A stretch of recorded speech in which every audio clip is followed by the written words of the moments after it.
In today's video, I will be digging through the flower garden and loosening up the soil. So I want to take you through this process. So you're most welcome. This morning I'm a bit having flu. It is a chilly morning, it's a cold one, but I hope all shall be well.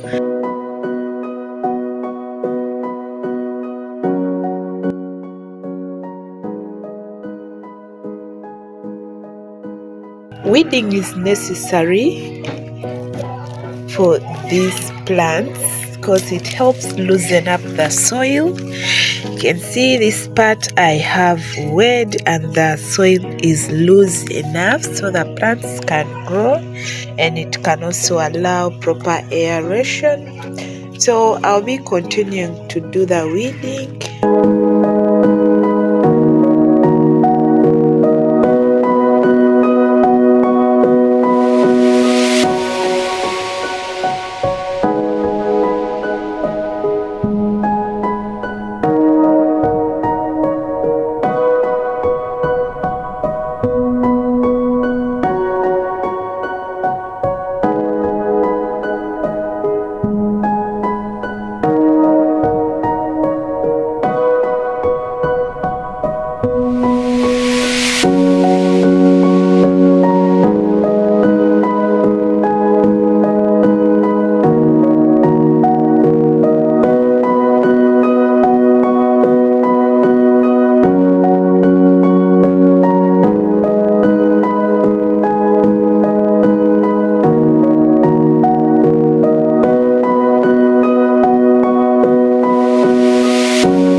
Thank you.